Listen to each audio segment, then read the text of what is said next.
आज की वीडियो के अंदर आपको इंडिया से रिलेटेड कुछ ऐसी अनसॉल्व मिस्ट्रीज के बारे में पता चलेगा जिसको ना ही साइंस एंड ना ही आज तक कोई भी इंडिविजुअल अच्छे से सॉल्व कर पाया है। एंड आपको ये जान के भी हैरानी होगी कि ये डार्क एंड क्रीपी मिस्ट्रीज हमारे बीच में कितने सालों से चलती हुई आ रही है, बट स्टिल हमें इनके बारे में कुछ भी पता नहीं चलता बिकॉज कुछ चीजें हमसे छुपाने की बहुत ज्यादा कोशिश करी जाती है। So I welcome all of you in the second part of the unsolved mysteries of India.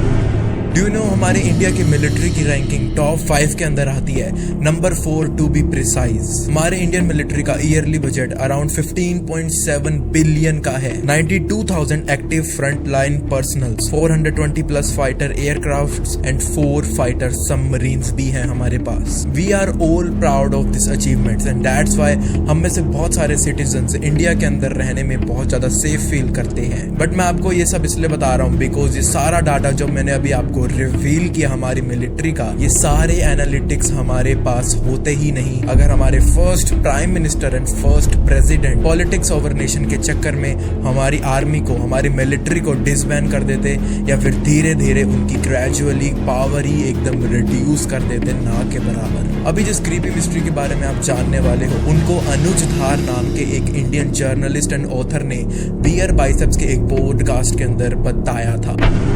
आपको शॉक लगेगा सुनकर, आर्मी डिसबैंड करने का प्लान था इस चीज कब शुरुआत से ही एक फीलिंग थी कि हमें फौज की जरूरत नहीं। पंडित जी ने बोला था कि हमको तो पुलिस से काम चल रहा है, हम तो शांति प्रिय लोग हैं, हमें क्या करना फौज से, हमारी किसी से दुश्मनी तो है नहीं, तो हमें क्या करना फौज करके। लेकिन जो प्रपोजल मैं आपको बता रहा हूँ जो सुन के आपकी होश उड़ जाएंगे, वो ये है कि 1955-56 के आसपास हमारे देश के राष्ट्रपति राजेंद्र प्रसाद, और देश का राष्ट्रपति जो है वो सुप्रीम कमांडर होता है इंडियन आर्म फोर्सेस का। राजन बाबू चिट्ठी लिखते हैं देश के प्रधानमंत्री पंडित नेहरू को कि हमें विदेश के लोग मिलते हैं और वो हमको कंप्लेन करते हैं कि आप तो एक तरफ तो आप कहते हो कि हम लोग गांधी जी के रास्ते पे हमारा देश चल रहा है और दूसरी तरफ आप लोगों ने इंडियन आर्मी फौज खड़ी कर रखी है, तो ये क्या है, ये कंपेटेबिलिटी नहीं है इसमें करके। उन्होंने बोला मैं एग्री कर, गांधी जी नहीं चाहते थे फौज की जो तुमको नहीं है, तो बड़े शांति प्रिय लोग हैं हमारे देश के। ये लिखा उन्होंने अंग्रेजी कि अगर डिसबैंड भी नहीं कर सकते तो धीरे धीरे इसकी पावर, इसकी स्ट्रेंथ कम कीजिए। सोचिए आपको, ये लोग इतने भूखे हो गए थे नोबेल प्राइज के कि खाने को रोटी नहीं, दुनिया का सबसे गरीब कंट्री में आपका नाम है और आप चले हैं विश्व शांति लाने के लिए दुनिया के अंदर।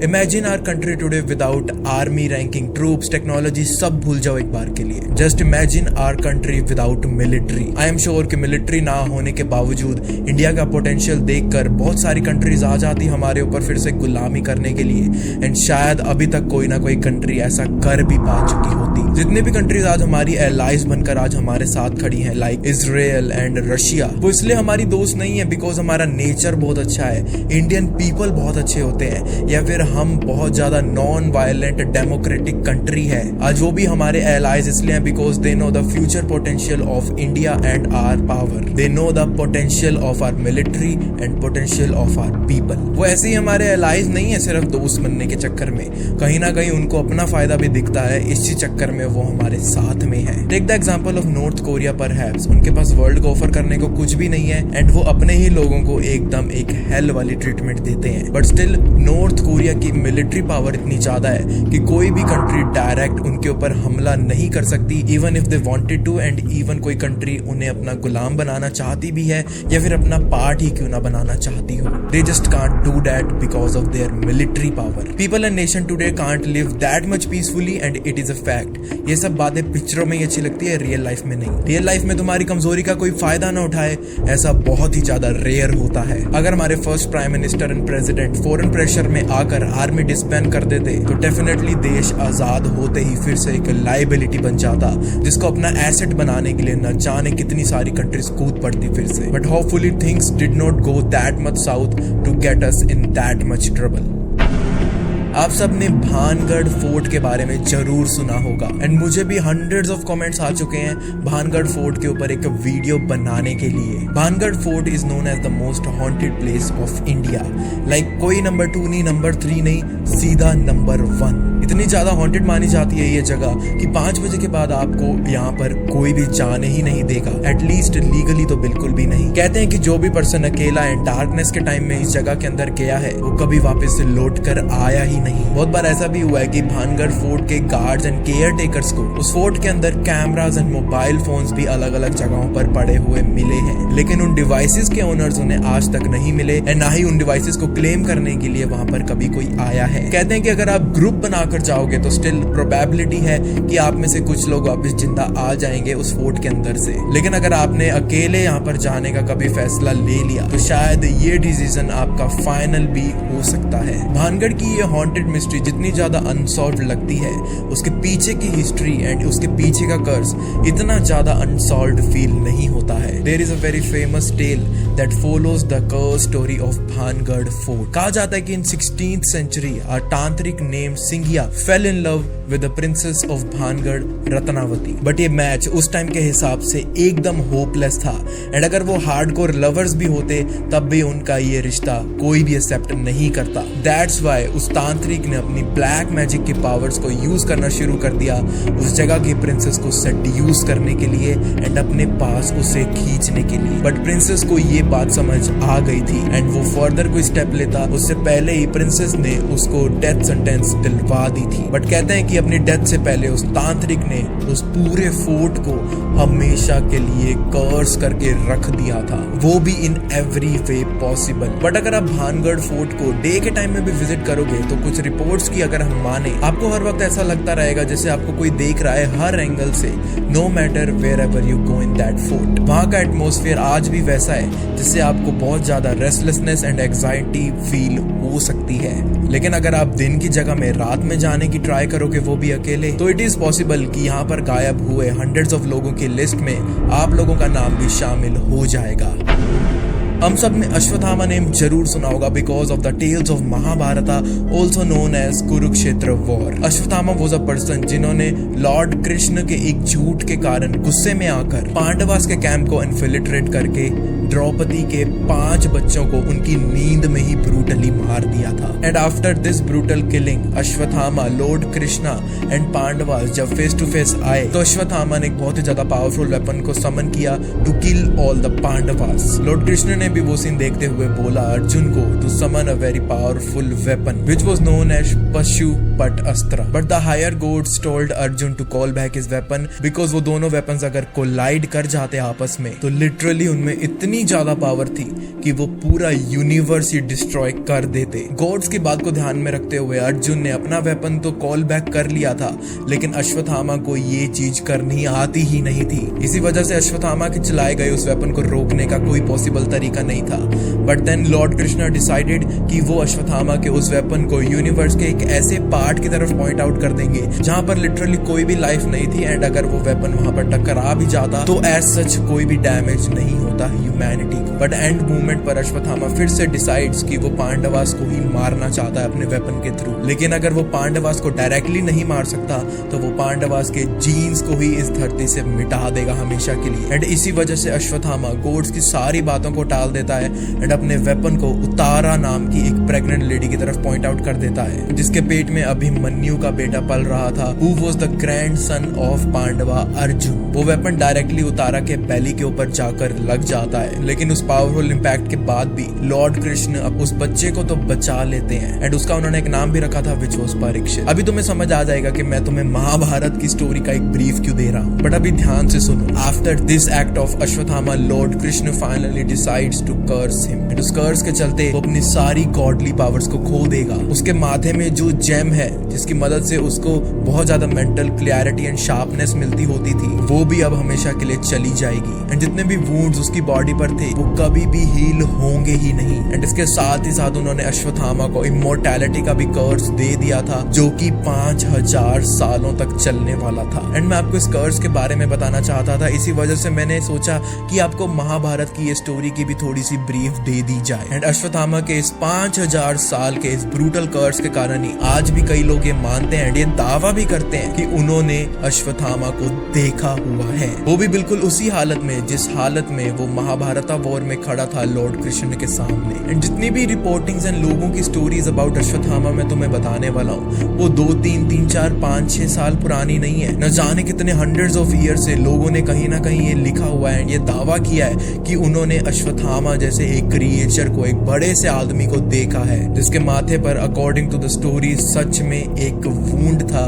उसी जेम का जो लॉर्ड कृष्ण ने निकाल लिया था। एंड ये स्टोरीज एंड रिपोर्टिंग्स किसी एक पर्टिकुलर जगह की नहीं थी, बहुत सारी जगहों से बहुत सारे लोगों ने इस चीज को रिपोर्ट किया था, like from Kurukshetra, Punjab, Gujarat, Uttar Pradesh and many more. But जितने भी लोग ये सब चीजें क्लेम करते थे अश्वत्थामा को देखने वाली, उन सब की स्टोरीज में एक चीज हमेशा सिमिलर सी ही हमें देखने को मिलेगी कि उन्होंने अश्वत्थामा को कहीं ना कहीं लॉर्ड शिवा की पूजा करते वक्त ही नोटिस किया है। काफी सारे लोग ये मानते हैं कि अश्वत्थामा अगर आज भी स्टिल हमारे बीच में जिंदा एंड घूम रहा है तो वो इंडिया के लगभग सभी शिव टेम्पल्स को कवर कर चुका होगा, स्पेशली उस टाइम पर जब वहां पर कोई भी नहीं होता। उत्तर प्रदेश में एक और शहर है जिसका नाम है लखीमपुर, जो कि कुरुक्षेत्र की जगह से 9 घंटे की ड्राइव पर है। एंड लखीमपुर में रहने वाला हर पर्सन आज भी यही मानता है कि अश्वत्थामा जिंदा है एंड वो लखीमपुर के टेम्पल्स को हर रात को विजिट करता है। एंड लखीमपुर के बहुत सारे लोग ये दावा करते हैं कि लगभग उन सभी ने अश्वत्थामा को कहीं ना कहीं वहां पर देखा हुआ है। लखीमपुर में काफी ज्यादा रेनाउंड शिव टेम्पल है जिसका नाम था बाबा लिलोटीनाथ टेम्पल, जहाँ के केयर टेकर्स ने मीडिया को ये बात बताई थी कि जब भी वो हर सुबह मंदिर में आते हैं तब शिवलिंग के ऊपर अच्छे से पानी चढ़ाया हुआ होता था एंड वहां पर उन्हें अलग अलग टाइप के बहुत सारे फूल भी पड़े हुए मिलते होते थे। एंड रात के वक्त के लिए उस मंदिर के अंदर ऐसी कोई भी सीक्रेट एंट्री या फिर ऐसी कोई भी जगह नहीं थी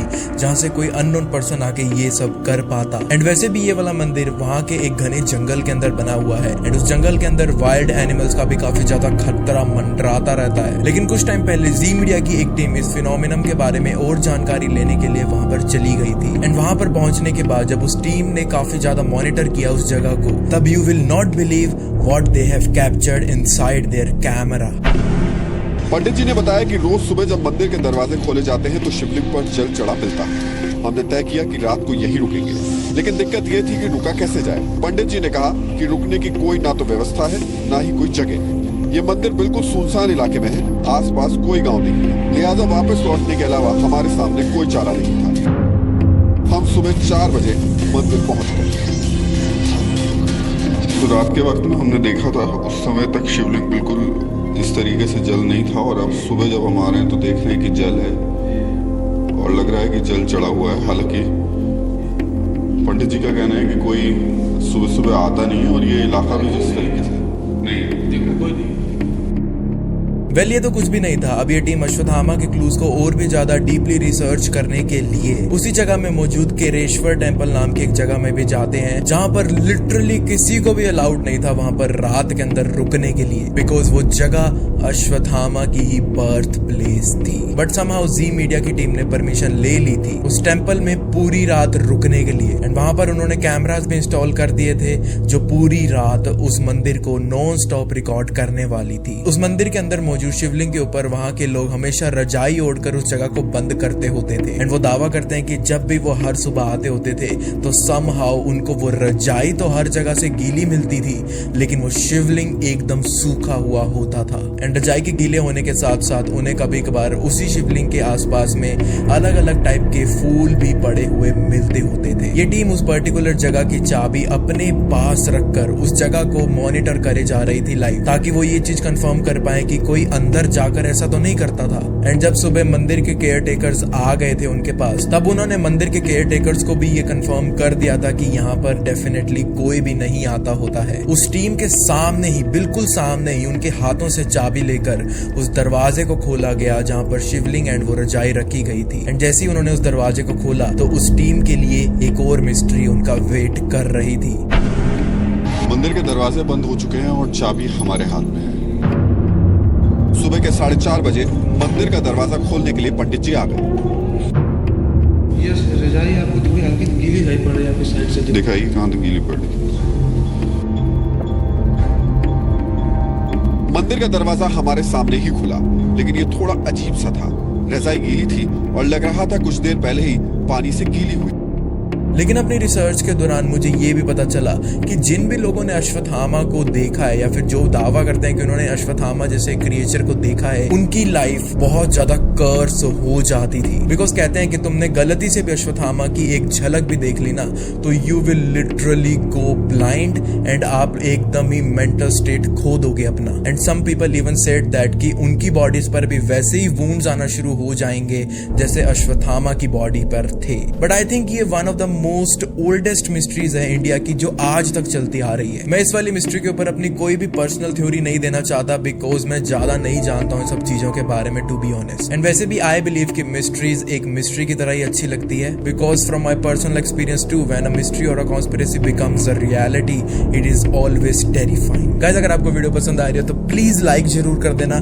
सिर्फ और सिर्फ 3500 लाइक्स का एम रखा है एंड 500 कमेंट्स का एम रखा है, तो प्लीज लाइक एंड कमेंट जरूर कर देना। बहुत ज्यादा फर्क पड़ता है मुझे आपके हर कमेंट एंड हर लाइक से। Do you know there is a lake in India जहां पर हंड्रेड्स ऑफ ह्यूमन स्केलेटन्स ऐसे ही तैरती रहती हैं एंड दुनिया भर की रिसर्च एंड स्टडीज करने के बावजूद भी आज तक प्रॉपरली ये नहीं पता चला है कि वो स्केलेटन्स उस लेक में अचानक कहां से आ गई थी एंड वो कौन से जनरेशन ऑफ ह्यूमन बींग्स की स्केलेटन्स थी। आई am talking about the Roopkund lake near Himalayas, जिसको इस क्रीपी डिस्कवरी के बाद द स्केलेटन लेक का भी नाम दे दिया गया था। ये बात है ईयर 1942 की, जब H.K. माधवाल नाम के एक इंडियन ऑफिशियल फॉरेस्ट ऑफिसर ने इस लेक के पास एक बहुत ही ज्यादा क्रीपी डिस्कवरी करी थी कि यहाँ पर ह्यूमन स्केलेटन की बोन स्टॉक पाइल हो रखी है। लाइक वहां पर इतने सारे स्केलेटन एंड स्केलेटन बोन्स थी कि गिनना भी मुश्किल था। बट इट इज बिलीव्ड कि जिस टाइम फ्रेम में H.K. माधवाल सर ने इस डिस्कवरी को किया था तब इस लेक में अराउंड 300 से लेकर 800 तक स्केलेटन्स हो सकती थी। एंड हिमालयस के पास की rigid winters and cold weather के कारण इस जगह ने इन स्केलेटन्स को न जाने कब से प्रिजर्व करके रखा हुआ था। 1950s के टाइम में रूपकुंड लेक की डिस्कवरी पब्लिक कर दी गई थी, जिसके बाद इन स्केलेटन्स के ओरिजिन को पता लगाने के लिए बहुत सारी रिसर्च कंडक्ट करी गई, बहुत सारी स्टडीज कंडक्ट करी गई एंड फर्स्ट अनऑफिशियल स्टडीज के थ्रू ये पता चला कि ये स्केलेटन्स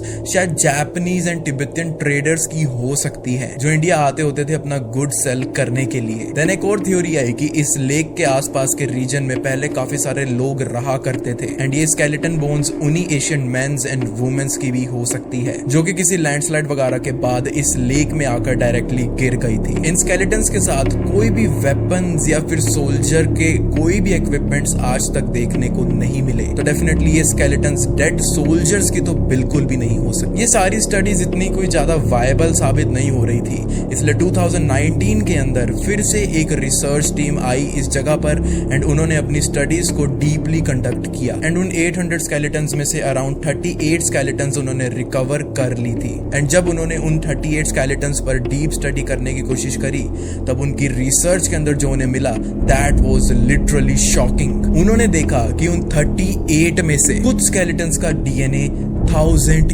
ईयर्स से भी ज्यादा पुराना है एंड वो skeletons around the time of 17th and 10th century के बीच की हो सकती है। एंड उसी 38 स्केलेटन में से उन्हें एक ऐसा स्केलेटन भी देखने को मिला जो कि 19th सेंचुरी का था समहाउ। इवन दो ये स्टडीज काफी ज्यादा डीपली कंडक्ट करी गई थी बट साइंटिस्ट अभी भी स्पेक्टिकल थे अपनी रिसर्च को लेकर बिकॉज ये नंबर्स बिल्कुल भी बैठ ही नहीं रहे थे। लाइक कुछ स्केलेटन्स 1000 ईयर्स पुरानी एंड कुछ 100 ईयर्स पुरानी, कुछ 50 ईयर्स पुरानी एक ही जगह पर आकर कैसे मिल गई एंड वो भी सारी की कंडीशंस एक ही जैसी क्यों थी। इतनी सारी clear studies but still no clear answer. इसी वजह से डेफिनेटली द स्केलेटन लेक एक बहुत ज्यादा अनसॉल्व्ड मिस्ट्री जरूर बन जाती है आज की डेट में भी। क्या हो अगर आप अभी जिस रूम में बैठे हो वहां पर अचानक आपको अपना एक डोपलगैंगर देखने को मिल जाए? क्या हो अगर ऐसा ही सेम आपकी सिस्टर के साथ भी हो, उसको भी अपना एक डोपलगैंगर देखने को मिले हर रोज? And what if the same happens with your cousins too? क्या हो अगर आपको अपने आसपास के काफी सारे लोगों की एकदम सेम टू सेम कॉपी देखने को मिलती रहे? I am talking about one of the most bizarre unsolved mysteries of India of Kodinhi village जो कि केरला के अंदर सिचुएटेड है। इस विलेज में फिलहाल 2000 के आसपास में फैमिलीज रह रही हैं एंड उस 2000 में से 400 फैमिलीज के ट्विन बेबीज हैं। जबकि अगर आप इस छोटे से विलेज को छोड़कर पूरे इंडिया में पैदा हुए बच्चों की प्रोबेबिलिटी देखोगे ट्विन्स होने की, तो वो सिर्फ 9 आउट ऑफ 1000 है। एंड अगर आप वर्ल्ड के स्केल पे चले जाओगे तो फिर सिर्फ वो 4 आउट ऑफ 1000 ही है। तो इस छोटी सी जगह में ही इतने सारे ट्विन्स कैसे पैदा होते हैं? लाइक इमेजिन करके देखो कि तुम्हें अपने आसपास हर जगह डोपलगैंगर्स देखने को मिले जा रहे हैं, तो कितना ज्यादा weird and as well as scary भी लगेगा। बहुत सारे साइंटिस्ट भी टाइम टू टाइम इस विलेज में आए, उन्होंने यहाँ पर रहने वाली फैमिलीज के सलाइवा का सैंपल भी लिया, इनकी वाटर बॉडीज का भी सैंपल लिया, इनके ब्लड टेस्ट भी करवाए, लेकिन स्टिल साइंस इस फिनोमिनम के पीछे कोई भी पर्टिकुलर आंसर नहीं ढूंढ पाई है। ना ही इस विलेज में, इस पर्टिकुलर जगह में ऐसे स्पेशल एयर पार्टिकल्स मौजूद हैं जिसको ब्रीथ करने की वजह से उनके साथ कुछ ऐसा हो रहा था। देयर इज नो आंसर कि इस विलेज में ऐसा क्यों होता है। ऐसा नहीं है कि वहां पर पैदा होने वाले बच्चे बहुत वीक होते हैं, उन्हें कोई बीमारी होती है। They are just twins and doppelgangers of each other. Maybe this place is cursed by a god और maybe it is a blessing, we don't know. India के अंदर ऐसे बहुत सारे टाइप के मिथिकल टेम्पल्स हैं जो अपने साथ में बहुत सारे टाइप की मिस्ट्रीज को लेकर आते हैं। एंड आज मैं तुम्हें उन्हीं टेम्पल्स में से एक के बारे में बताना चाहूंगा, बिकॉज उस टेम्पल के पीछे की मिस्ट्री एंड उस टेम्पल के पीछे की बनावट मुझे बहुत ज्यादा फैसिनेटिंग लगती है। The name of the temple is Lepakshi temple and it is also known as the Veerabhadra temple. इस टेम्पल को पूरा रॉक्स एंड बड़े बड़े स्टोन से कार्व आउट करके बनाया गया था 16th सेंचुरी के टाइम के दौरान में। एंड ये टेम्पल लिटरली एक एशियंट इंडियन आर्किटेक्चरल मार्वल है। By the way, you are not going to believe what I am going to say now. इस मंदिर में काफी सारी चीजें हैं डिस्कवर करने के लिए, लेकिन एक डिस्कवरी जो हर विजिटर को काफी ज्यादा शॉक कर देती है वो है the mystery of hanging pillar, जो इसी मंदिर में, इसी टेम्पल में सिचुएटेड है। इस टेम्पल को बिल्ड करने के लिए अराउंड 70 पिलर्स का यूज किया गया था, लेकिन उस 70 में से सिर्फ एक यही ऐसा पिलर है जो कि ग्रेविटी के लॉस को बिल्कुल भी फॉलो नहीं कर रहा है।